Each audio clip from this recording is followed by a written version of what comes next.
लिंकला जोडला गेल्यामुळे पूर्णपणे वाहतुकीतून मोठा दिलासा मुंबईकरांना मिळेल आणि म्हणून आपण जसा एक एक फेज होतोय टप्पा तो न थांबवता उद्घाटनासाठी ते लोकांना खुला करतोय, जेणेकरून तेवढा भाग जो आहे हा लोकांच्या रहदारीसाठी खुला होतो। त्यामुळे ट्रॅफिकमधून त्यांची वाहतूक कोंडीतून सुटका होती आहे। त्यामुळे हा कोस्टल हायवे जो आहे हा कोस्टल हायवे टप्प्याटप्प्याने आपण खुला करत चाललेला आहे। आता 3 आठवड्यामध्ये सी लिंकला पोहोचल्यानंतर आणखी मोठा दिलासा मुंबईकरांना मिळणार आहे। आणि नवीन एक जे आता जसं नरिमन पॉइंटची आपली हे आहे चौपाटी तशी इथे आपण करतोय। पूर्णपणे जो प्रोमेनाड जो आहे हा किती किलोमीटर आहे?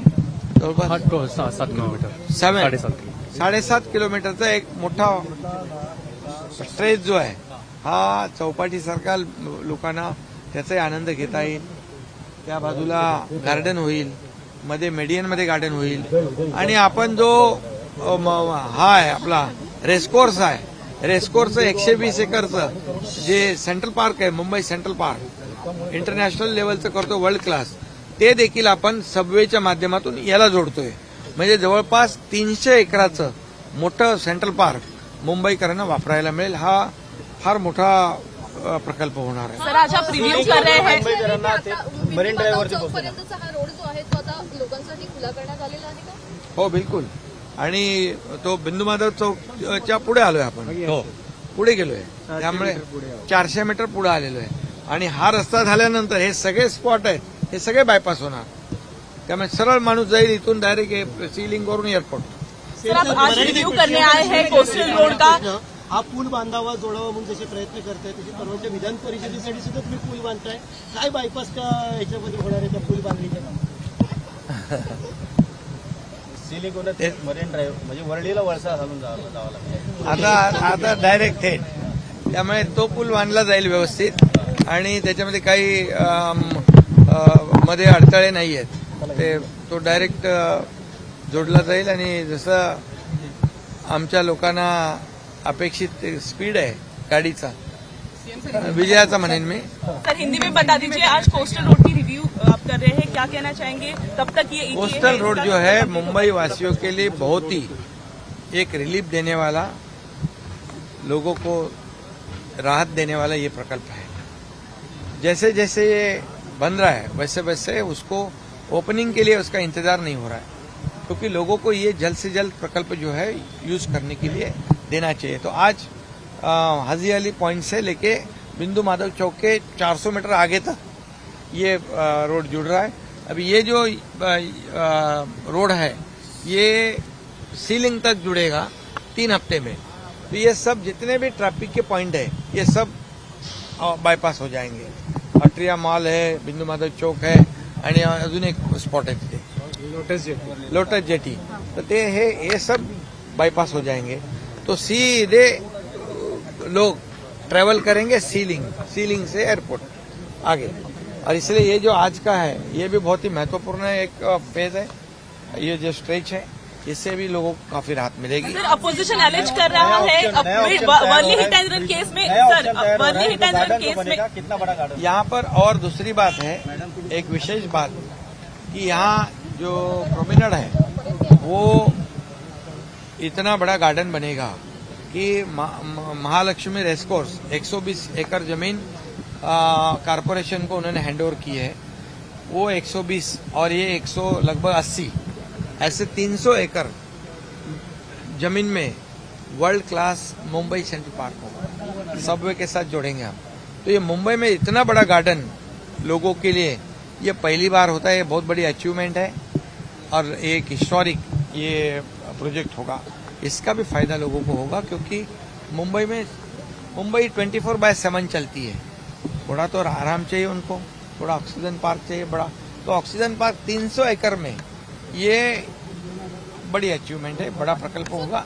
Worli hit and run case में, sir Worli hit and run case में अभी अपोजिशन जो है वो एलिज कर रहा है कि कवर अप करने की कोशिश की कहीं ना कहीं। देखिए, अपोजिशन हमेशा आरोप करते रहती है। उनके पास आरोप के सिवा दूसरा कोई काम है? हम लोग कंस्ट्रक्टिव काम कर रहे हैं, हम प्रैक्टिकल काम कर रहे हैं और लोगों के बीच में देख रहे हैं हमारे कितने प्रोजेक्ट शुरू है। कई मुंबई में देखो कितने बड़े प्रोजेक्ट चालू है, मेट्रो के हैं, ये कोस्टल के हैं, अटल सेतु है, ये कारशेड है, ये सब हम कर रहे हैं। ये अपोजिशन को दिखाई नहीं देते। हिट एंड रन में मैंने पहले दिन से इंस्ट्रक्शन दिए हुए हैं। पुणे का हिट एंड रन इंसिडेंट हो गया तब से ये भी जब हुआ तो मैंने पहले पुलिस कमिश्नर को कहा कि इसमें कोई भी हो, कानून के सामने सब बराबर है, कोई बड़ा छोटा नहीं होता। और हिट एंड रन में जो दोषी है, जो गुनाहगार है, उनको बिल्कुल बख्शा नहीं जाएगा, उनके ऊपर कड़ी कार्रवाई हो जाएगी। उनकी जो भी है कोर्ट की कार्रवाई होगी, पुलिस की कार्रवाई होगी। और जो बार है, जो देर रात तक चलते हैं, पब है वहां पर, और अनैतिक जो कुछ ड्रग्स है, ये सब बेचने वाले जो है, उनके ऊपर भी कड़ी कार्रवाई करने का आदेश मैंने दिया हुआ है। इस केस में भी किसी को भी बिल्कुल सपोर्ट करना तो दूर की बात है, ये सभी लोग कानून के सामने, कानून के दायरे में एक समान है और इसलिए मैंने ये इंस्ट्रक्शन पहले दिन में दिया है और कार्रवाई आप देख रहे हैं।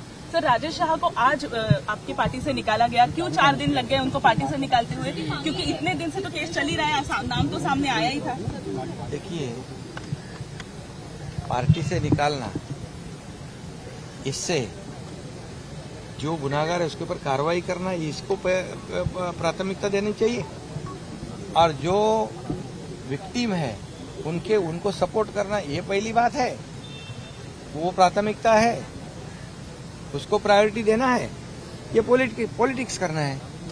मैं इतना ही कहूंगा कि कोई भी केस में गवर्नमेंट की तरफ से किसी को भी सपोर्ट नहीं किया जाएगा, किसी को भी मदद नहीं होगी।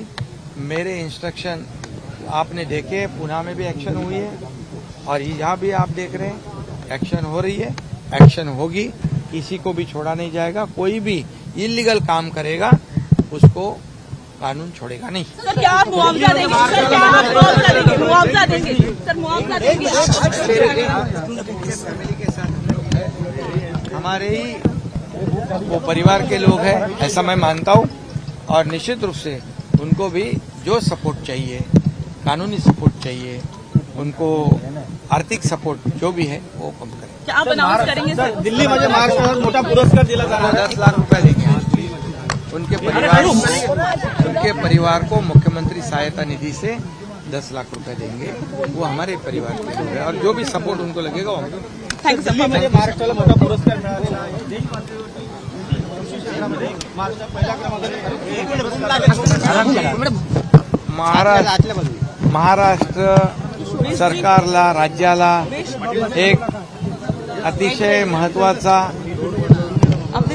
कृषी पुरस्कार प्राप्त मिळालेला आहे, अनाउन्स झालेला आहे।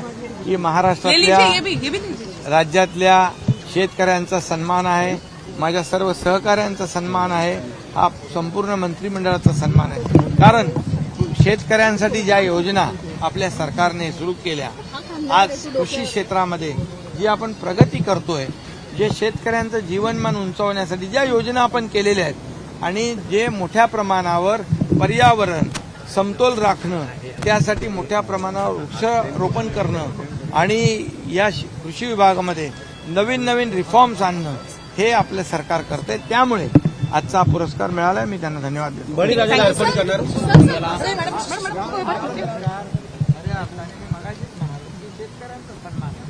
आणि म्हणून हा पुरस्कार मी बळीराजाला समर्पित करतो।